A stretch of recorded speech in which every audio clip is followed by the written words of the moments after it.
मेरा नाम विक्रम है। उस रात की बात मैं आज तक किसी से नहीं कह पाया हूँ और शायद कह भी नहीं पाऊँ, मगर ये शब्द मेरे अंदर सालों से जमा डर और बोझ को हल्का ना कर सके। बाइक एक्सीडेंट के बाद सब कुछ जैसे अचानक बदल गया था। लोग कहते हैं कि हादसे इंसान को तोड़ देते हैं, पर उस हादसे ने मुझे अंदर से कुछ और ही बना दिया था। भाई की आंखों में उस दिन एक अजीब सा सूनापन था। वो बार बार मेरा नाम ले रहा था, जैसे कुछ कहना चाहता हो, पर शब्द उसके होठों पर आकर रुके जा रहे थे। घर के लोग घबराए हुए थे, डॉक्टर अलग अलग राय दे रहे थे और मैं चुप था, बहुत ज्यादा चुप, जैसे मेरे अंदर कोई खामोश फैसला जन्म ले चुका हो। कुछ दिनों के बाद मैंने उसे एक ऐसी जगह छोड़ दिया जहां दीवारें चीखों को निगल जाती हैं और सच बाहर नहीं आता। उसने मेरा हाथ पकड़ा था, आखिरी बार बहुत कसकर, जैसे उसे अंदाजा हो कि मैं उसे कहीं दूर छोड़ने वाला हूँ। वो मुझे भाई कहकर पुकारता रहा और मैं हर बार अपनी नजरें चुरा लेता। फिर एक सुबह फोन आया। आवाज ठंडी थी और शब्द उससे भी ज्यादा ठंडे। मैं वहां पहुंचा जहां कभी उसे छोड़ा था।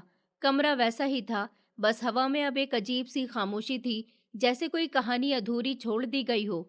उसका सामान समेटते वक्त मेरे हाथ एक पुराने तकिए के नीचे पहुंचे, जहां कुछ छिपा था, जैसे किसी ने जानबूझकर उसे दुनिया की नजरों से बचाकर रखा हो। मेरी उंगलियां कांप रही थी, दिल की धड़कनें इतनी तेज हो चुकी थी कि मुझे खुद अपनी सांसों की आवाज सुनाई दे रही थी। एक चेक बुक थी और कुछ कागज थे, जिन पर सूखे हुए खून के निशान जैसे किसी आखिरी कोशिश की गवाही दे रहे हों। मैंने पढ़ना शुरू किया, लेकिन हर शब्द के साथ मेरी रूह में ठंड उतरती चली गई। जो मैं जानता था, शायद वो पूरा सच नहीं था, और जो सच सामने था वो भी पूरी तरह खुला भी नहीं था। कागज के आखिरी हिस्से पर पहुंचा तो मेरी आंखें फैल गईं, जैसे किसी ने अचानक अंधेरे कमरे में रोशनी जला दी हो। पर वो रोशनी राहत की नहीं थी। उस पल मुझे पहली बार एहसास हुआ कि मैंने खेल जितना आसान समझा था उतना था नहीं, और असली बात तो अब शुरू होने वाली थी। क्योंकि उस कागज में लिखा हुआ नाम मेरी उम्मीद से बिल्कुल अलग था, और उस नाम के साथ एक ऐसी सच्चाई जुड़ी हुई थी जो मेरी पूरी दुनिया को हिला सकती थी। मैं उस सुबह शीशे के सामने खड़ा हुआ अपनी टाई ठीक कर रहा था, लेकिन सच कहूं तो मैं सिर्फ टाई नहीं ठीक कर रहा था, मैं अपने चेहरे पर फैली घबराहट को भी संभालने की कोशिश कर रहा था। आज ऑफिस में वो मीटिंग होने वाली थी, जिसका फैसला शायद सिर्फ एक प्रोजेक्ट का नहीं, बल्कि मेरी पूरी काबिलियत का होने वाला था। पापा ने साफ कहा था कि आज वो हम दोनों भाइयों में से किसी एक का प्रोजेक्ट फाइनल करेंगे और वही आगे कंपनी का हेड बनेगा। मैंने उस प्रोजेक्ट पर सिर्फ मेहनत ही नहीं की थी, मैंने अपनी नींद, अपनी भूख, अपनी शांति सब दांव पर लगा दी थी। पूरे एक महीने तक दिन और रात मैंने अपने लिए एक जैसे एक कर दिए थे। फाइलें मेरे बिस्तर तक आ गई थी, और सपनों में भी। मैं फिगर्स और प्लानिंग देखता रहता। मुझे यकीन था कि इस बार पापा इंसाफ करेंगे। इस बार वो सिर्फ प्रभाकर के पापा नहीं, बल्कि मेरे भी पापा बनकर फैसला करेंगे। मैं कमरे से बाहर आया तो ड्राइंग रूम में पापा और प्रभाकर आमने सामने बैठे किसी सीरियस डिस्कशन में डूबे हुए थे, जैसे कोई राज पहले से ही तय किया जा चुका हो। मुझे देखते ही पापा ने अचानक प्रभाकर को खामोश करवा दिया। उस एक पल ने मेरे अंदर एक अजीब सा सन्नाटा भर दिया, जैसे मेरी मौजूदगी वहां अनचाही हो। प्रभाकर, जो अभी कुछ साल पहले ही फॉरेन से पढ़ाई करके लौटा था, सादे से अंदाज में बोला कि क्यों ना भाई से भी इस बारे में डिस्कस कर लिया जाए, ताकि मीटिंग में कोई परेशानी न हो। उसके लहजे में मासूमियत थी या बनावट, मैं समझ नहीं पाया, लेकिन पापा की आंखें अचानक सख्त हो गईं। उन्होंने उसे तीखी नजर से देखा और कहा कि बस चुप हो जाओ, ज्यादा बोलने की जरूरत नहीं है। और फिर मेरी तरफ मुड़कर ठंडे लहजे में बोले, विक्रम, तुम मेरे साथ ऑफिस चलो। उनके शब्द तो आम थे, पर उनके पीछे कुछ ऐसा था जिसने मेरे दिल में एक अनजाना सा डर भर दिया, जैसे कोई फैसला पहले ही लिखा जा चुका हो और मुझे बस उसे सुनने के लिए बुलाया जा रहा हो। बचपन की कई तस्वीरें अचानक दिमाग में घूम गईं। जब प्रभाकर पैदा हुआ था तो उसकी हालत बेहद नाजुक थी। 24 दिन तक वो अस्पताल में जिंदगी और मौत के बीच झूलता रहा था। पापा हर रात अस्पताल की कुर्सी पर बैठकर उसके सर पर हाथ फेरते रहते थे। शायद उसी दिन से उनका दिल पूरी तरह उसी के नाम हो गया था।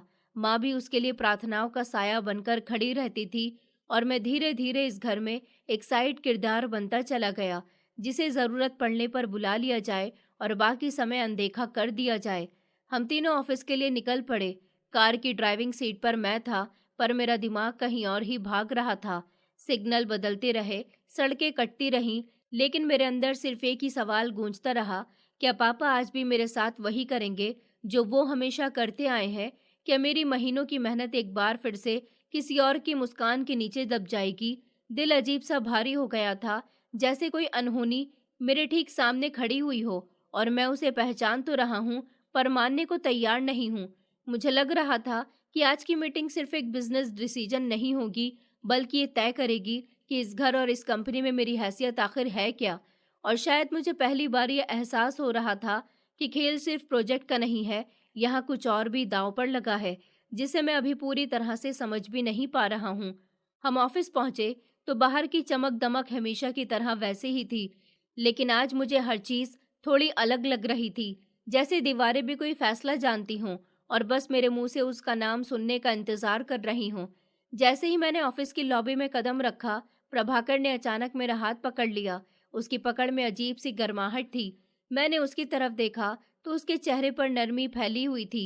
वो धीमे लहजे में बोला कि परेशान मत हो, मैंने पापा को तुम्हारे प्रोजेक्ट के बारे में बहुत कुछ समझाया है। इस बार तुम्हें ही प्रोजेक्ट मिलेगा। उसकी बात सुनकर मैं एक पल के लिए ठिठक गया।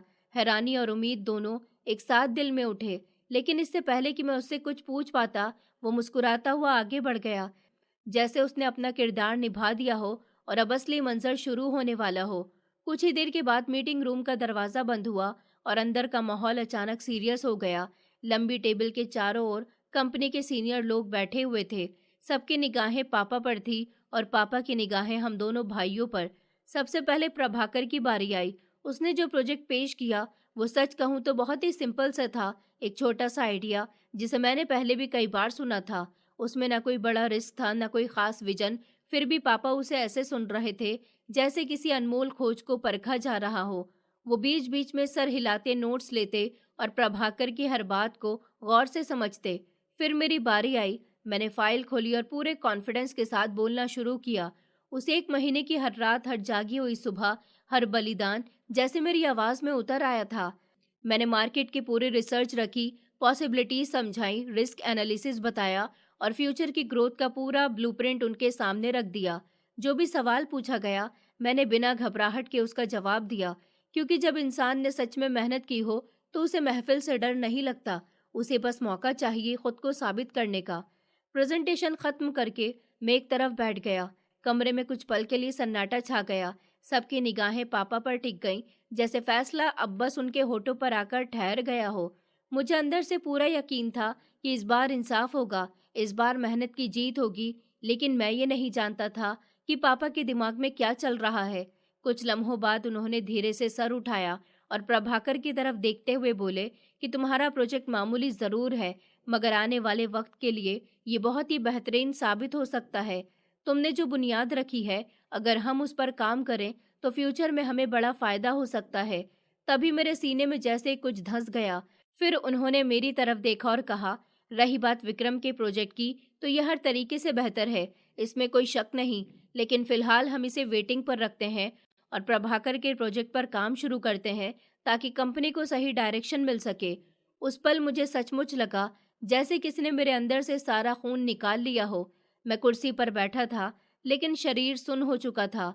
कमरे में बैठे लोग भी एक दूसरे को देखने लगे, क्योंकि सबको अंदाजा था कि फैसला क्या होना चाहिए था।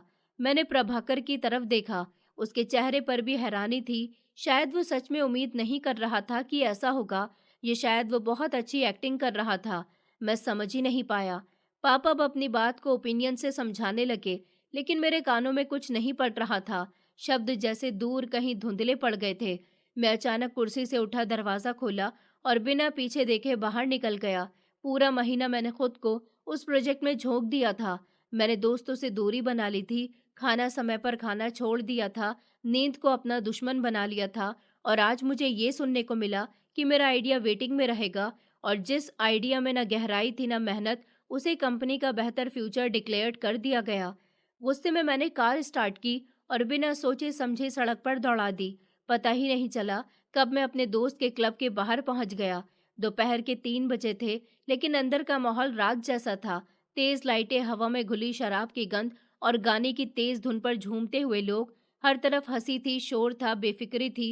और उस भीड़ के बीच मैं था, अंदर से टूटा हुआ, गुस्से से भरा हुआ, और शायद कोई ऐसा फैसला लेने के लिए बिल्कुल करीब, जिसे उस वक्त मैं खुद भी नहीं समझ पा रहा था। क्योंकि जब इंसान की मेहनत कुचली जाती है, तो वह सिर्फ दुखी नहीं होता, उसके अंदर कुछ और भी जन्म लेता है, कुछ ऐसा जो धीरे धीरे उसे बदलने लगता है। मैं गुस्से में जाकर कुर्सी पर नहीं गिरा, बल्कि जैसे अपने अंदर भरे तूफान को पटक कर बैठ गया।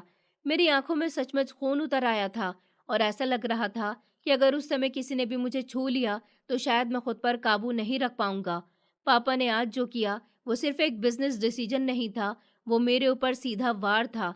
हर बार प्रभाकर को आगे बढ़ाना और मुझे इस तरह किनारे कर देना मेरे अंदर सालों से जमा दर्द को फिर जगा देता था।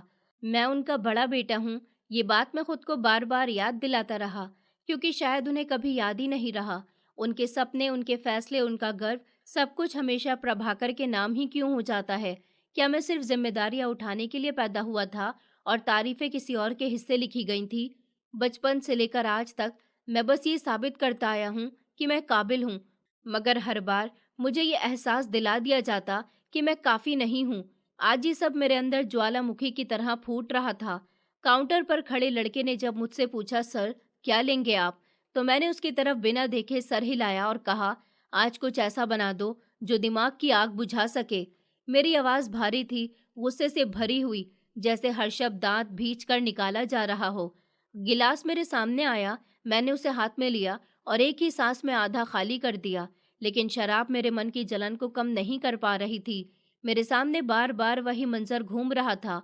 ऑफिस की लॉबी में प्रभाकर का मेरा हाथ पकड़ना, उसका नरम लहजा, उसका भरोसा दिलाना कि भाई परेशान मत हो, मैंने पापा को सब समझा दिया है, आपका ही प्रोजेक्ट फाइनल होगा।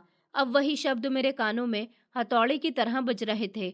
अगर पापा ने पहले से फैसला कर लिया था, तो फिर प्रभाकर ने मुझे उम्मीद क्यों दी? अगर सब कुछ पहले से तय था, तो फिर मीटिंग में वो भाई से भी डिस्कस कर लेते हैं वाली बात क्यों कही गई? क्या ये सिर्फ एक दिखावा था? क्या ये दोनों पहले से ही मिलकर मेरे साथ खेल खेल रहे थे? मेरे दिमाग में हर बात एक दूसरे से जुड़ने लगी, जैसे कोई अधूरी पहेली अचानक समझ आने लगी हो। क्या प्रभाकर जानता था कि पापा उसका ही प्रोजेक्ट चुनेंगे, और उसने मुझे इसीलिए भरोसा दिलाया ताकि मैं पूरी ताकत से अपना प्लान सामने रख दूं और बाद में वही प्लान किसी और नाम से इस्तेमाल किया जा सके? या फिर उससे भी ज्यादा खतरनाक कुछ चल रहा था? क्या वो मुझे जानबूझकर भड़काना चाहता था ताकि मैं गुस्से से कोई गलती कर बैठूं और पापा के सामने हमेशा के लिए गलत साबित हो जाऊं? मैंने दूसरा गिलास भी खाली कर दिया, लेकिन अब शराब नहीं बल्कि शक मेरे खून में दौड़ रहा था। हर शब्द, हर नजर, हर मुस्कान अब मुझे नकली लगने लगी थी। कहीं ऐसा तो नहीं कि मैं सिर्फ नजरअंदाज नहीं किया जा रहा, बल्कि मुझे धीरे धीरे खेल से बाहर किया जा रहा है? अगर ये सच है, तो फिर मैं अब चुप नहीं बैठूंगा, क्योंकि जिस इंसान को बार बार किनारे किया जाता है, वो एक दिन किनारा नहीं रहता, वो लहर बन जाता है। मेरा दिमाग गुस्से की आग में इस तरह जल रहा था जैसे किसी ने पेट्रोल उंडेल कर चिंगारी फेंक दी हो। क्लब की तेज लाइटें धुंधली लग रही थी और गानों की आवाज मेरे कानों में शोर नहीं बल्कि ताने बनकर गूंज रही थी। काउंटर वाले लड़के ने चुपचाप मेरे सामने एक और शराब का गिलास रख दिया। शायद उसने मेरी आंखों में उतरता हुआ तूफान देख लिया था। मैंने गुस्से में गिलास उठाया और बिना एक पल रुके फिर से पूरी शराब एक ही घूंट में अपने हलक के नीचे उतार दी। वो जलन जैसे मेरे सीने को चीरती हुई नीचे गई, लेकिन अंदर की आग फिर भी शांत नहीं हुई, उल्टा और भड़क गई। मैंने खाली गिलास को इतनी ताकत से काउंटर पर पटका कि वो चकनाचूर हो गया। कांच के टुकड़े चारों तरफ बिखर गए और आसपास खड़े लोग एक पल को सहम गए। क्लब की एक स्टाफ लड़की तेजी से मेरी तरफ बढ़ी, शायद हालात को संभालने के लिए, लेकिन मेरे दोस्त ने उसे इशारे से रोक दिया। लगता है उसे खबर मिल चुकी थी कि मैं आया हूँ, इसलिए वो तुरंत मेरे पास आ गया। मैं कुछ कह पाता उससे पहले ही उसने मेरे कंधे पर हाथ रखा और धीमे लहजे में पूछा, क्या बात है? दिन के वक्त तो तुम ऑफिस में होते हो, फिर यहाँ क्या कर रहे हो और इतने गुस्से में क्यों हो? उसका सवाल जैसे मेरे अंदर जमी सारी कड़वाहट को बाहर निकालने का दरवाजा बन गया। मैं दांत भींचकर बोला, मुझे प्रभाकर को जान से मार देना है। उसने मेरी जिंदगी बर्बाद कर दी है। बचपन से लेकर आज तक उसने हर मोड़ पर मुझे हराया है। पापा ने उसे अपना फेवरेट बना दिया, अब मम्मी भी उसी को सर पर बिठाए रहती हैं। मैं क्या हूँ इस घर में? क्या मैं इंसान नहीं हूँ? क्या मेरे सीने में दिल नहीं धड़कता? क्या मुझे दर्द नहीं होता? मेरी आवाज इतनी ऊंची हो चुकी थी कि आसपास बैठे कुछ लोग हमें देखने लगे। मेरा दोस्त एक पल को चुप रहा, फिर बोला, तू बच्चों की तरह क्यों रिएक्ट कर रहा है? वो बीमार था, इसलिए तेरे माँ बाप उसे ज्यादा प्यार करते हैं, इसमें गलत क्या है? मैं लगभग चिल्लाते हुए बोला, गलत ये है कि हर कामयाबी पर उसका नाम चिपका दिया जाता है। मैं चाहे कितनी भी मेहनत कर लूं, चाहे अपनी जान लगा दूं, मगर मुझे कभी अहमियत नहीं मिलती। अहमियत सिर्फ प्रभाकर को मिलती है। आज भी जब हम दोनों ने पापा के सामने अपना प्रोजेक्ट रखा और हर इंसान मेरे काम को सराह रहा था, तब भी पापा ने उसी को ऊपर रख दिया और मेरे प्रोजेक्ट को इंतजार में डाल दिया। क्या उन्हें जरा सा भी एहसास नहीं होता कि मैं भी उनके खून का हिस्सा हूँ? मेरी सांसें तेज हो चुकी थी और शब्द बेकाबू होकर निकल रहे थे। मैंने फिर कहा कि मुझे उसे अपनी जिंदगी से हमेशा के लिए हटा देना है, ताकि हर जीत सिर्फ मेरी हो। माँ बाप का सारा प्यार सिर्फ मुझे मिले। वो भी कभी महसूस करें कि साइड कैरेक्टर होना क्या होता है। मेरी बात सुनकर उसने मेरा हाथ कसकर पकड़ लिया और संजीदा आवाज में बोला, तू इस वक्त गुस्से में है, इसलिए ऐसी बातें कर रहा है। प्रभाकर तेरा भाई है, खून का रिश्ता है। तू अब ज्यादा दिमाग पर सवाल मत चढ़ा। ज्यादा सोचेगा तो खुद बीमार हो जाएगा। समझ रहा है ना? लेकिन उस वक्त मेरी समझ जैसे कहीं खो गई थी। मैं खुद नहीं जानता था कि मैं क्या बोल रहा हूँ और क्या करने की ठान चुका हूँ। मेरे मन में सिर्फ एक ही बात हथौड़े की तरह बज रही थी, मैं प्रभाकर को मार दूंगा और वो इसी लायक है। मेरा दोस्त काफी देर तक मुझे समझाता रहा, मगर उसकी एक बात भी मेरे दिमाग में नहीं उतर रही थी। शराब और गुस्सा मिलकर मेरे अंदर एक अजीब सा अंधेरा पैदा कर चुके थे। रात के करीब 10 बजे मैं अचानक उठा और बिना पीछे देखे क्लब से बाहर निकल गया। गाड़ी में बैठते ही मैंने मोबाइल उठाया। स्क्रीन पर दर्जनों मिस कॉल चमक रही थी। मम्मी, पापा, प्रभाकर, मैनेजर और कई अनजान नंबर, जैसे सब मुझे तलाश रहे हों। एक पल के लिए दिल में हल्की सी बेचैनी उठी, मगर अगले ही पल मैंने मोबाइल स्विच ऑफ किया और पीछे की सीट पर फेंक दिया। मैंने एक्सीलेटर दबाया और गाड़ी अंधेरी सड़क पर दौड़ पड़ी। शहर की रोशनी पीछे छूटती जा रही थी और मेरे मन में जो फैसला आ चुका था, वो हर गुजरते मिनट के साथ और पक्का होता जा रहा था। मुझे नहीं पता था कि आगे क्या होने वाला है, बस इतना जानता था कि आज की रात बिल्कुल आम नहीं है और शायद मेरी जिंदगी की दिशा हमेशा के लिए बदलने वाली है। उस पल दिल तो चाहता था कि गाड़ी मोड़ दूं और शहर से बहुत दूर निकल जाऊं, किसी ऐसी जगह जहां न ये घर हो, न ये मुकाबला हो, न किसी की उम्मीदें हों, न किसी की तुलना, बस सन्नाटा हो और मैं हूँ। लेकिन मैं ये भी जानता था कि अगर आज रात घर नहीं पहुंचा तो बात सिर्फ चिंता तक नहीं रुकेगी, पुलिस कंप्लेंट होगी, फोन पर फोन आएंगे और मैं किसी वजह तमाशे का हिस्सा बन जाऊंगा। और सच कहूं तो आज मुझ में किसी भी तरह की सफाई देने की ताकत नहीं बची थी। मैंने गाड़ी घर के पोर्च में रोकी, इंजन बंद किया, कुछ पल यूं ही स्टीयरिंग पकड़े बैठा रहा, जैसे खुद को समझा रहा हूं कि अंदर जाना ही होगा। फिर भारी कदमों से दरवाजा खोला और सीधा सीढ़ियों की तरफ बढ़ गया। मेरा इरादा साफ था, किसी से नजर नहीं मिलानी है, सीधे कमरे में जाकर दरवाजा बंद कर लेना है। लेकिन मैं अभी 2 सीढ़ियां ही चढ़ा था कि पापा की गूंजती हुई आवाज ने मुझे वहीं रोक दिया। क्या चल रहा है तुम्हारे दिमाग में? अकल है या नहीं? दोपहर के 3 बजे से गायब हो, अब 10 बजे लौट रहे हो। मीटिंग के बीच से क्यों चले गए? तुम्हें जरा भी समझ नहीं है क्या? उनकी आवाज में गुस्सा था, मगर साथ में एक अजीब सा बैलेंस भी, जैसे वो खुद को समझा रहे हों कि बात ध्यान से रखनी है। उन्होंने आगे कहा, अगर मैंने तुम्हारे प्रोजेक्ट को इंतजार में रखा है तो इसमें गलत क्या है? तुम्हारा प्रोजेक्ट पूरा तैयार है, हम उसे अगले फेज में बिना देर किए शुरू कर सकते हैं। इंसान को जज्बातों से नहीं, दिमाग से फैसले लेने चाहिए। जब हम एक प्रोजेक्ट पूरा कर लेंगे तो हमारा एक्सपीरियंस बढ़ेगा और फिर हम सब मिलकर तुम्हारे प्रोजेक्ट को और बड़े लेवल पर लागू कर पाएंगे। वो लगातार बोलते जा रहे थे कि अभी जो आइडिया चुना गया है वो अधूरा जरूर है, लेकिन उसमें पॉसिबिलिटीज हैं। अगर हम उस पर मेहनत करें तो वो भी रंग ला सकता है। दोनों तरफ फायदा हमारा ही है। ये बात तुम्हें समझ क्यों नहीं आती? मैंने उनकी तरफ देखा। मेरी निगाहें ठंडी और सख्त थी, जैसे अंदर जमा सारा दर्द अब आंखों के रास्ते बाहर आना चाहता हो। लेकिन मैंने कुछ नहीं कहा और अपने कमरे की तरफ बढ़ने लगा। तभी प्रभाकर की आवाज आई, भाई, पापा आपसे बात कर रहे हैं, उनकी बात सुनकर जाइए। क्या हो गया है आपको? तभी मैं पलटा। वो पापा के बराबर में खड़ा था, चेहरे पर चिंता, जैसे सच में उसे मेरी फिक्र हो। उस एक पल में मेरे मन में इतनी तीखी नफरत उठी कि सच कहूं तो दिल चाहा आगे बढ़कर उसका गला दबा दूं और हमेशा के लिए इस मुकाबले को खत्म कर दूं। लेकिन मैं जानता था ये सिर्फ गुस्से की आग है, हकीकत में मैं ऐसा नहीं कर सकता। मैंने उसे घूरते हुए कहा कि तुम छोटे हो, छोटे बनकर रहा करो, मेरे बाप बनने की ज़रूरत नहीं है। फिर मेरी उँगली अनजाने में पापा की तरफ उठ गई और शब्द बिना रुके निकल गए। अगर आपको मुझसे इतनी ही प्रॉब्लम है, तो मुझे पैदा क्यों किया था?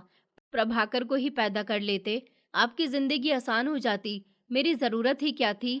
मेरी आवाज़ काँप नहीं रही थी, वो तेज़ और साफ थी, जैसे सालों से दबे हुए सवाल आज बाहर आने का रास्ता पा गए हों।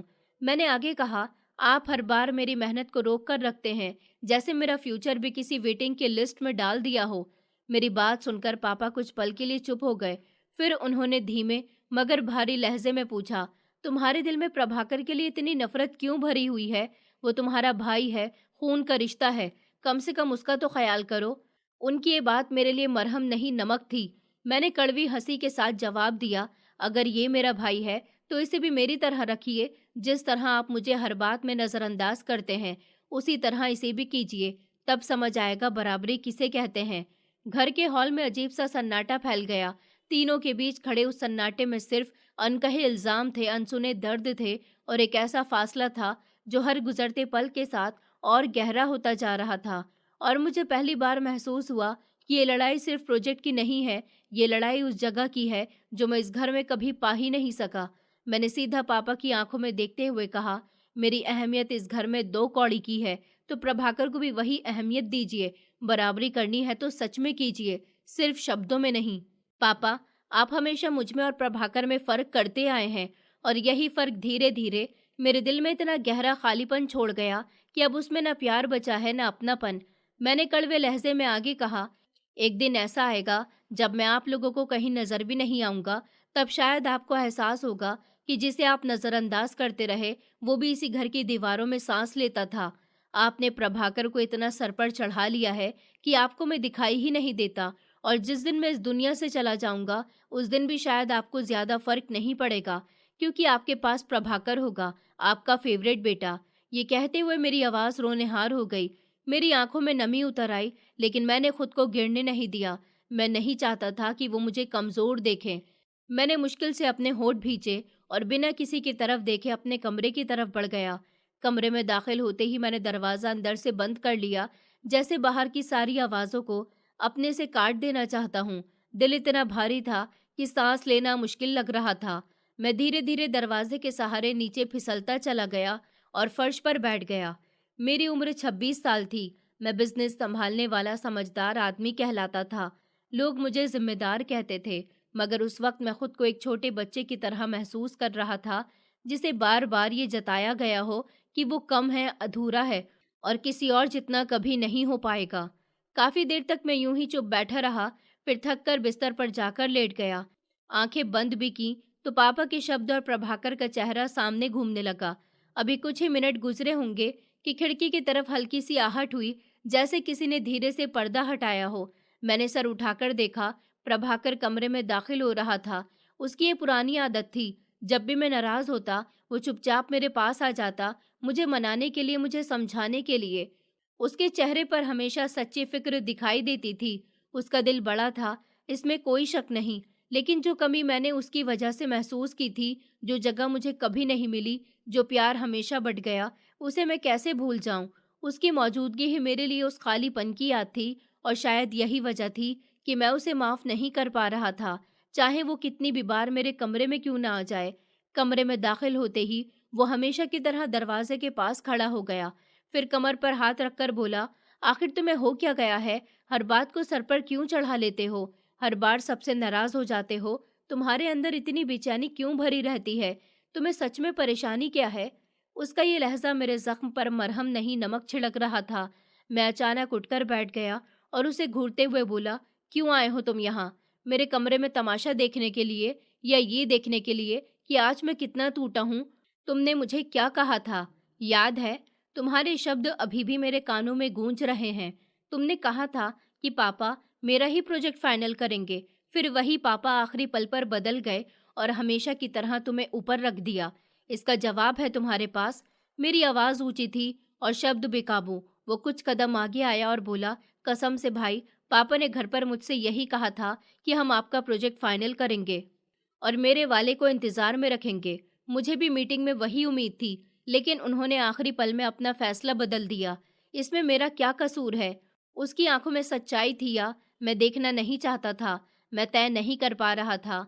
वो आगे बोला, आप एक बात सोचिए, अगर अभी मेरे प्रोजेक्ट पर काम शुरू हुआ तो 1 महीने के बाद आपके प्रोजेक्ट पर भी तो काम होगा। मेहनत तो दोनों पर बराबर ही लगेगी, कंपनी का फायदा भी हमारा ही होगा। फिर आप इतने मायूस क्यों हो रहे हैं?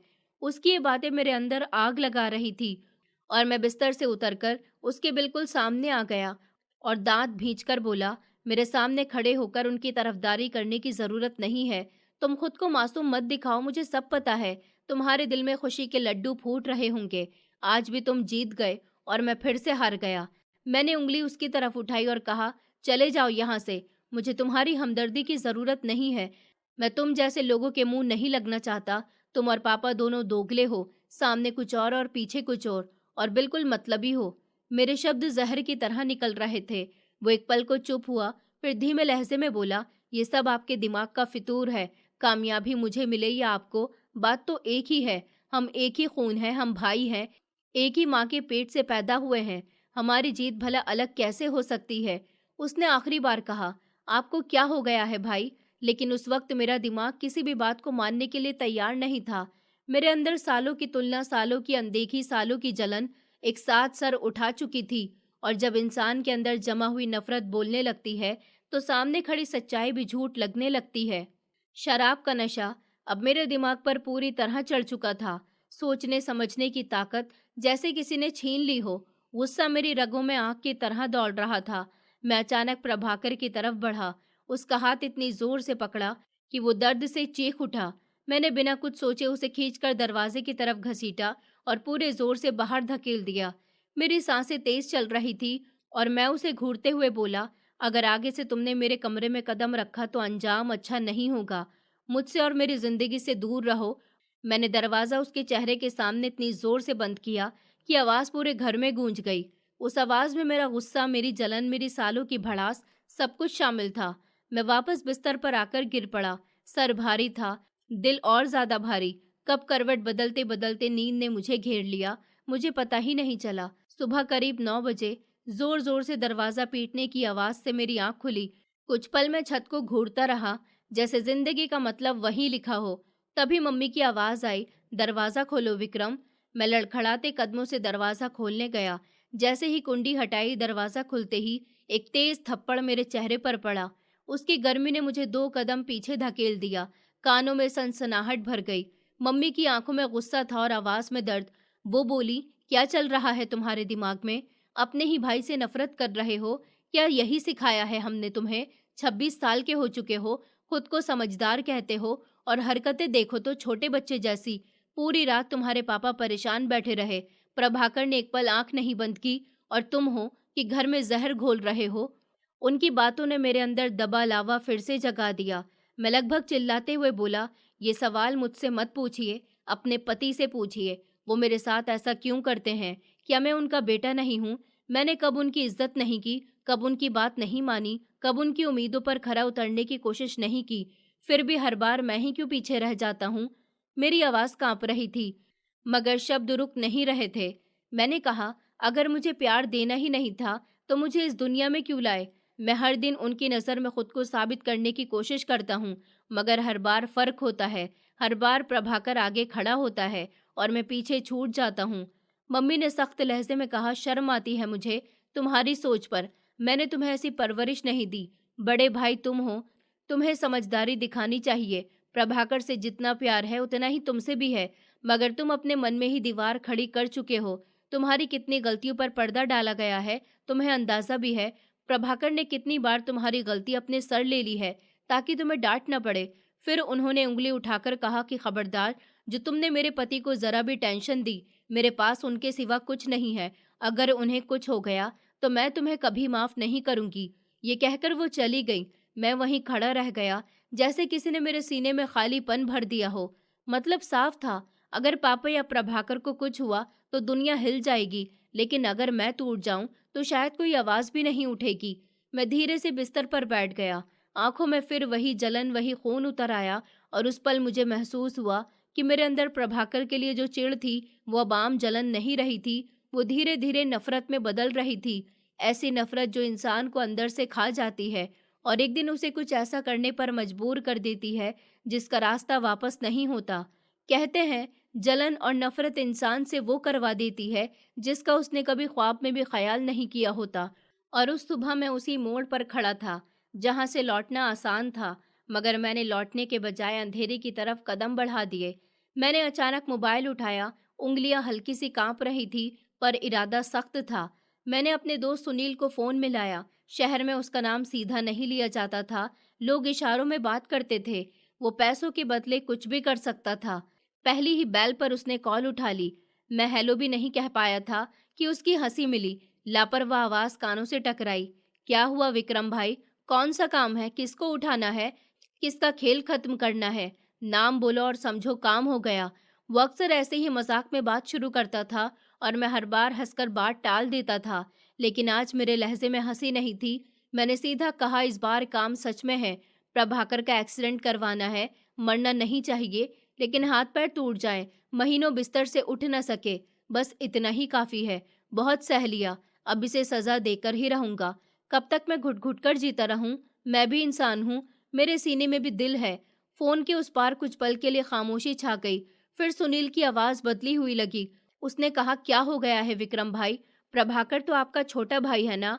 आखिर ऐसा क्या कर दिया उसने कि आप उसकी जिंदगी बर्बाद करने पर उतर आए हैं? उसके सवाल ने एक पल को मुझे रोक दिया। मैं कुछ सेकंड चुप रहा, फिर ठंडे लहजे में बोला, काम के बाद पूरे 3 लाख रुपए दूंगा। अब तुम बताओ, काम करोगे या नहीं? बस ध्यान रहे, मरना नहीं चाहिए वो, पर ऐसी हालत कर दो कि जिंदगी भर याद रखे।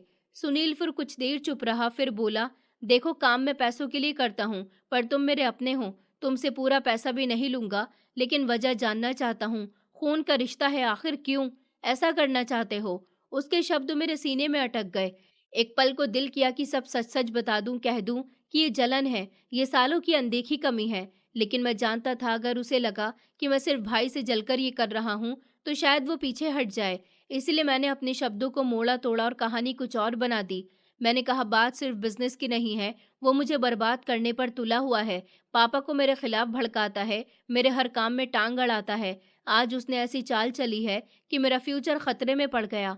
अगर अभी उसे सबक नहीं सिखाया तो वो मुझे पूरी तरह से खत्म कर देगा। मैंने अपनी आवाज में ऐसा गुस्सा भरा जैसे सचमुच मेरी जान पर बन आई हो। फोन के उस पार सुनील गहरी सांस लेकर बोला, ठीक है, सोच कर बताता हूँ। जल्दबाजी में कदम उठाना ठीक नहीं है, पर अगर तुमने ठान ही लिया है तो रास्ता निकाल लेंगे। फिर कॉल कट हुई। कमरे में सन्नाटा था, लेकिन अब ये सन्नाटा पहले जैसा नहीं था। अब इसमें एक साजिश की आहट थी और मैं पहली बार समझ रहा था कि मैं जिस रास्ते पर कदम रख चुका हूँ वहां से वापसी आसान नहीं होगी।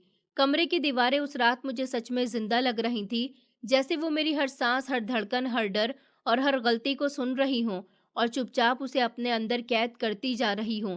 फोन मेरे हाथ से फर्श पर गिर चुका था, लेकिन उसके गिरने की आवाज भी मुझे ऐसे सुनाई दी जैसे बहुत दूर किसी और दुनिया में कुछ टूटा हो। मेरे कानों में बस एक ही बात हथौड़े की तरह बज रही थी, तूने कहा था मरना नहीं चाहिए, लेकिन ब्रेक फेल हो गए थे। मैं वहीं खड़ा रह गया, जैसे मेरे पैरों में किसी ने शीशा भर दिया हो। मैं तो सिर्फ उसे सबक सिखाना चाहता था, उसे कुछ महीनों के लिए बिस्तर पर देखना चाहता था, ताकि उसे भी एहसास हो कि दर्द क्या होता है, नजरअंदाजी क्या होती है, तन्हाई क्या होती है, लेकिन मौत नहीं। ये मैंने नहीं सोचा था, ये मेरे इरादे में नहीं था। फिर भी सच मेरे सामने खड़ा हुआ था, नंगा और डरावना। अचानक दरवाजे की घंटी बजी और उस एक आवाज ने मेरे सीने को ऐसे चीर दिया जैसे किसी ने अंदर तक चाकू घुसा दिया हो। मम्मी रसोई से बाहर आई, पापा कमरे से निकले। मैं दीवार के सहारे खड़ा हुआ था। दरवाजा खुला, बाहर पुलिस की गाड़ी खड़ी थी। 2 आदमी खड़े थे और उन्होंने पूछा, क्या ये प्रभाकर का घर है? मम्मी की आवाज कांप गई। उन्होंने कहा कि जी। क्या हुआ है मेरे बेटे को? उस आदमी ने कहा कि एक्सीडेंट हुआ है, हालत बहुत सीरियस है, अभी अस्पताल में है। मम्मी की चीख पूरे घर में गूंज गई। पापा का चेहरा सफेद पड़ गया और मैं पहली बार समझ पाया कि नफरत की आग में जलते हुए मैंने सिर्फ अपने भाई को नहीं, अपने पूरे घर को जला दिया। अस्पताल का कॉरिडोर ठंडा था, लेकिन मेरे अंदर लावा उबल रहा था। जब प्रभाकर को आईसीयू में ले जाया जा रहा था, उसकी आंखें एक पल को खुली। उसने मुझे देखा। उसकी आंखों में दर्द था, सवाल था, भरोसा था और शायद आखिरी उम्मीद भी थी कि उसका बड़ा भाई उसके साथ खड़ा होगा। लेकिन मैं नजरें झुका गया क्योंकि मैं उसकी नज़र का सामना करने लायक ही नहीं बचा था। फिर डॉक्टर बाहर आए। उन्होंने कहा कि बहुत खून बह चुका है, हालत नाजुक है, अगले 24 घंटे बहुत अहम है। मम्मी ज़मीन पर बैठकर रोने लगी। पापा दीवार से टिक गए और मैं सोच रहा था कि अगर वो चला गया तो क्या मैं खुद को कभी माफ़ कर पाऊंगा? क्या मैं ज़िंदगी भर अपने ही साये से भागता रहूंगा? उसी वक्त मेरे मोबाइल पर एक मैसेज आया। लिखा था कि ब्रेक हमने फेल नहीं किए थे, काम किसी और ने पहले ही कर दिया था, इससे किसे फ़ायदा है? मेरी सांस अटक गई। अगर ये काम सुनील ने नहीं किया तो फिर किसने किया? क्या कोई और था जो हमारे घर की दरारों को देख रहा था, जो हमारे झगड़ों का इंतजार कर रहा था, जो चाहता था कि हम आपस में टूट जाएं और वो बाहर खड़ा मुस्कुराता रहे? मेरे दिमाग में अचानक पापा के बिजनेस पार्टनर का चेहरा उभरा, वही जो पिछले महीनों से प्रोजेक्ट को लेकर बहस कर रहा था, वही जिसे प्रभाकर के रास्ते से हटने में फायदा था। मुझे एहसास हुआ कि मैं अपनी जलन में इतना अंधा हो गया था कि किसी और की साजिश देख ही नहीं पाया। मैंने खुद अपने हाथों से अपने घर की नींव हिला दी और किसी और ने उसी दरार में जहर भर दिया। आईसीयू के बाहर लाल लाइट जल रही थी और उस रोशनी में मुझे पहली बार साफ दिखा कि नफरत इंसान को पहले अंदर से मारती है, फिर बाहर की दुनिया को तबाह करती है। कॉरिडोर के दूसरे सिरे पर कोई खड़ा था। वो मुझे घूर रहा था। उसके चेहरे पर हल्की सी मुस्कान थी, ऐसी मुस्कान जो सिर्फ उसी के चेहरे पर आती है जिसका प्लान पूरी तरह कामयाब हुआ हो। उस पल मुझे समझ आया कि मैंने जो खेल शुरू किया था वो अब मेरे बस में नहीं रहा।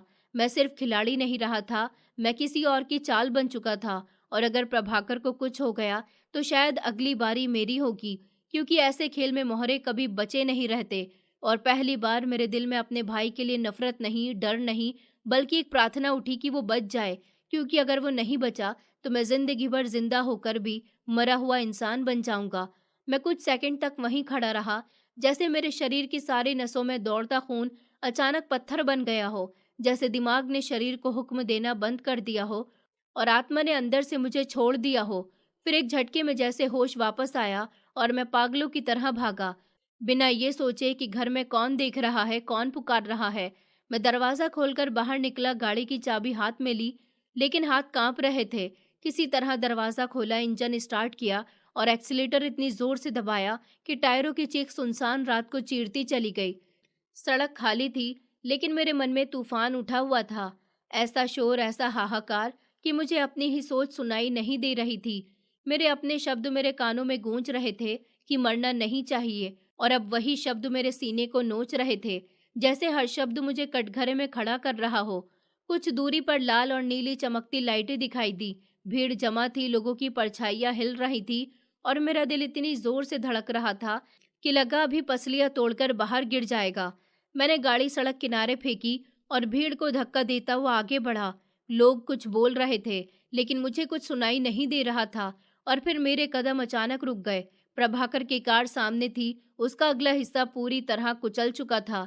लोहे की चादरें मुड़ी हुई थी, शीशे के टुकड़े सड़क पर ऐसे बिखरे थे जैसे किसी ने सितारे तोड़कर जमीन पर फेंक दिए हो।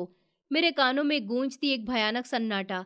तभी अस्पताल से फोन आया कि प्रभाकर होश में आया है, मुझसे मिलना चाहता है। मैं भागा हुआ अस्पताल पहुंचा और प्रभाकर जिस वार्ड में था वहां दाखिल हुआ। मेरा गला सूख चुका था। प्रभाकर, मेरी आवाज मुझे ही अजनबी लगी, जैसे किसी और ने मेरे मुंह से ये नाम लिया हो। मैंने उसका हाथ पकड़ा, वो ठंडा था लेकिन पूरी तरह बेजान नहीं। मतलब अभी सांसें बाकी थी, अभी उम्मीद बाकी थी। तुम आराम करो, तुम बिल्कुल ठीक हो जाओगे। उसकी आंखें आधी खुली थी, जैसे वो किसी को ढूंढ रहा हो, और फिर उसकी नजर मुझ पर आकर ठहर गई। भाई, उस एक शब्द ने मेरे सीने को अंदर से फाड़ दिया। मेरी आंखों से आंसू ऐसे बह निकले जैसे बरसों से रोना जमा हो और अब बांध टूट गया हो। कुछ नहीं होगा, मैं हूं ना, ठीक हो जाएगा। मैं झूठ बोल रहा था और पहली बार मुझे अपने झूठ से इतनी नफरत हुई कि लगा खुद को थप्पड़ मार दूं। उसने बेहद मुश्किल से मुस्कुराने की कोशिश की, वही मासूम मुस्कान, वही भरोसा, वही अपनापन। आप आए, बस 2 शब्द, लेकिन उसमें इतनी सच्चाई, इतनी उम्मीद थी कि मैं अंदर से पूरी तरह टूट गया। मैं बस उसकी हर एक सांस गिन रहा था, जैसे हर सांस मेरे हाथ से फिसलती रेत हो। तभी उसकी सांसें उखड़ने लगी और नर्स ने जल्दी से डॉक्टर को बुलाया। तो उन्होंने मुझे बाहर जाने का कहा और बाहर आकर मैं दीवार से टिककर खड़ा रह गया। मम्मी का रोना पूरे कॉरिडोर में गूंज रहा था। पापा का चेहरा पत्थर की तरह सख्त था, लेकिन उनकी आंखों में डर साफ दिखाई दे रहा था। और मैं बस उस बंद दरवाजे को देख रहा था, जैसे उसके पीछे मेरी पूरी जिंदगी कैद हो। समय ने जैसे चलना छोड़ दिया था, हर सेकंड साल जैसा लग रहा था। करीब 1 घंटे के बाद दरवाज़ा खुला, डॉक्टर बाहर आए, हम सब उनकी तरफ भागे। मेरे होठ सूख चुके थे, गला जाम हो चुका था। कैसा है वो? डॉक्टर ने संजीदा नज़र से हमें देखा और कहा, हमने पूरी कोशिश की पर। इतना सुनते ही लगा मेरे पैरों के नीचे से ज़मीन खिसक गई। लेकिन उन्होंने आगे कहा, जान बच गई है।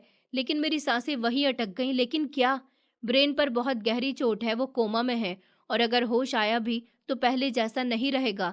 दुनिया फिर से घूमने लगी। वो जिंदा है, लेकिन शायद वही प्रभाकर नहीं रहेगा जो हर बार मुझे मनाने आता था, जो हर बार मेरे लिए खड़ा रहता था। मैं कुर्सी पर बैठ गया, सर दोनों हाथों में पकड़ लिया। आंसू रुकने का नाम नहीं ले रहे थे। मैंने उसे मारना नहीं चाहा था, बस हटाना चाहा था, अपनी राह से, अपने दर्द से, अपनी जलन से। लेकिन मैंने उससे उसकी पूरी जिंदगी छीन ली। डॉक्टर की आवाज़ फिर गूंजी, अगले 24 घंटे बहुत क्रिटिकल हैं। मैंने ऊपर देखा और पहली बार दिल से प्रार्थना निकली कि है ऊपर वाले, उसे बचा ले, चाहे मेरी ही सांसों की कीमत ले ले, मुझे सज़ा दे दो, लेकिन उसे वापस वही बना दो। क्योंकि अगर वो ऐसे ही रहा तो मैं ज़िंदगी भर खुद को कभी माफ़ नहीं कर पाऊंगा, और ये बोझ मुझे हर दिन हर पल जिंदा जलाता रहेगा। डॉक्टर के चेहरे की संजीदगी हर बीतते पल के साथ और भारी होती जा रही थी, जैसी उम्मीद मेरे सामने खड़ी हो और धीरे धीरे दम तोड़ रही हो। आईसीयू के अंदर भागदौड़ तेज हो चुकी थी। मशीनों की आवाज़ें पहले से ज़्यादा तीखी लग रही थी। बीप बीप बीप, हर बीप मेरे सीने पर चोट कर रही थी। और फिर अचानक वो लंबी सी सीधी आवाज़ गूंजी, बीप। उस एक आवाज़ ने मेरे दिमाग के अंदर जैसे सब कुछ तोड़ दिया। दरवाज़ा बंद था, लेकिन उस आवाज़ ने साफ कर दिया था कि अब कुछ भी पहले जैसा नहीं रहेगा। मम्मी वहीं ज़मीन पर गिर पड़ी, उनका गला फट गया था। नहीं, नहीं मेरा बच्चा।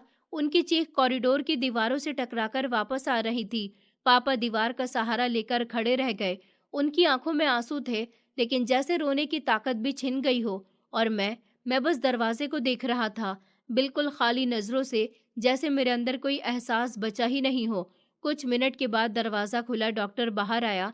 इस बार उसने कोई लंबी बात नहीं की, उसने सिर्फ इतना कहा कि हमें अफसोस है, हम उन्हें बचा नहीं पाए।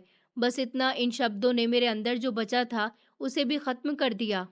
मम्मी बेहोश हो गईं, नर्सें उन्हें संभालने लगीं। पापा का चेहरा पत्थर जैसा हो गया और मैं धीरे से अपनी आंखें बंद करके खड़ा रहा। उस पल दिल के अंदर कुछ टूटा नहीं, बल्कि कुछ हमेशा के लिए मर गया। कुछ देर के बाद मैंने खुद को आईसीयू के अंदर जाता हुआ पाया।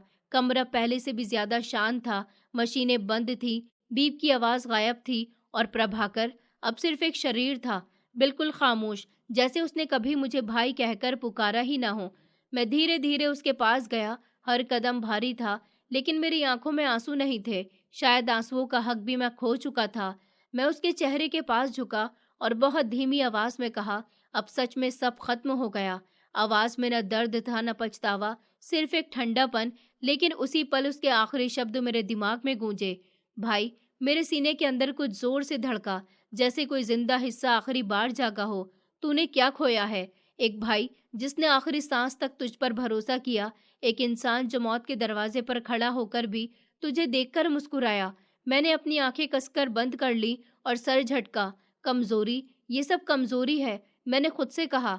मैं सीधा खड़ा हुआ, आखिरी बार उसकी तरफ देखा और मुड़ गया। दरवाजे की तरफ बढ़ते हुए मेरे कदम पहले से ज्यादा मजबूत लग रहे थे, क्योंकि अब मेरे रास्ते में कोई नहीं था, न कोई रुकावट, न कोई मुकाबला, न कोई प्रभाकर। अब सब कुछ सिर्फ मेरा था, या कम से कम उस पल मुझे ऐसा लग रहा था। मुझे ये नहीं पता था कि असली सजा अब शुरू होने वाली है, क्योंकि कुछ गुनाह ऐसे होते हैं जो अदालत में नहीं, दिल के अंदर सजा देते हैं, और वो सजा उम्र भर चलती है। और मैं अभी उस उम्र कैद की शुरुआत पर खड़ा था। अंतिम संस्कार के बाद घर सच में घर नहीं रहा था, वो सिर्फ दीवारों का ढांचा बनकर रह गया था। लोग जा चुके थे, रिश्तेदारों की फुसफुसाहटें थम चुकी थी, रोने की आवाजें भी कहीं गुम हो गई थी। लेकिन एक अजीब सी भारी खामोशी हर कोने में फैल गई थी, ऐसी खामोशी जो कानों से ज्यादा दिल पर सुनाई देती है। मैं अपने कमरे में अकेला बैठा था। सामने टेबल पर जायदाद के वही कागज रखे थे जिनके लिए मैंने अपनी इंसानियत तक गिरवी रख दी थी, जिनके लिए मैंने अपने ही भाई की सांसों से खेला, जिनके लिए मैंने अपने घर की नींव हिला दी। मैंने कांपते हाथों से उन कागजात को उठाया, कुछ पल उन्हें घूरता रहा, जैसे उनमें कोई जवाब छुपा हो, फिर वापस टेबल पर रख दिया। अजीब बात यह थी कि जिस चीज को पाने के लिए मैं आग बन गया था, आज वही मेरे सामने पड़ी थी, लेकिन मेरे अंदर कोई जीत का एहसास नहीं था, न खुशी न सुकून, बस एक खालीपन था। पता नहीं क्यों मेरे कदम अपने आप उठे और मैं उस कमरे की तरफ चल पड़ा जहां अब सिर्फ यादें बची थी। प्रभाकर का कमरा। दरवाजा आधा खुला था। मैंने उसे धीरे से धक्का दिया। कमरा वैसा ही था, सब कुछ अपनी जगह पर रखा हुआ, जैसे वो अभी अंदर आएगा, मुस्कुराएगा और कहेगा, भाई कुछ चाहिए क्या? मेरे कदम भारी हो गए। मैं धीरे धीरे अंदर गया। उसके टेबल पर रखी किताबें, उसकी घड़ी, उसकी कुर्सी, हर चीज मुझे घूर रही थी, जैसे मुझसे सवाल कर रही हो कि क्या यही था तुम्हारा प्यार? क्या यही था तुम्हारा भाईचारा? मैंने नजरें फेर ली और उसके बिस्तर के पास जाकर बैठ गया। तकिया हल्का सा टेढ़ा था। मैंने उसे सीधा करने के लिए हाथ बढ़ाया, लेकिन जैसे ही तकिया उठाया, नीचे कुछ दबा हुआ महसूस हुआ। मेरी धड़कन अचानक तेज हो गई। मैंने धीरे से तकिया हटाया। नीचे कुछ पुराने कागज रखे थे, हल्के मुड़े हुए, जैसे जानबूझकर छुपाकर रखे गए हों। मेरी उंगलियां कांप रही थी, फिर भी मैंने उन्हें उठाया और पढ़ना शुरू किया। पहला कागज जायदाद के ट्रांसफर का था। मेरी आंखें सिकुड़ गईं, लेकिन अगले ही लाइन ने मेरी सांस रोक दी। सब प्रॉपर्टी का अधिकार विक्रम के नाम। मेरे हाथ वहीं जम गए। मैंने जल्दी जल्दी आगे पढ़ा। हर पन्ने पर, हर दस्तावेज में सिर्फ मेरा नाम था। सब कुछ पहले से ही मेरे नाम किया जा चुका था। मेरी सांसें भारी हो गईं। ये कैसे हो सकता है? फिर नीचे एक और कागज था, एक चिट्ठी। मैंने उसे कांपते हाथों से खोला। भाई, अगर आप ये पढ़ रहे हैं तो शायद मैं आपके सामने नहीं हूँ। मेरी आंखों के आगे सब कुछ धुंधला होने लगा। मुझे पता है आपको हमेशा लगता था कि पापा मुझे आपसे ज्यादा पसंद करते हैं, लेकिन सच ये है कि मैं हमेशा चाहता था कि सब कुछ आपका हो। हर शब्द मेरे सीने को चीर रहा था।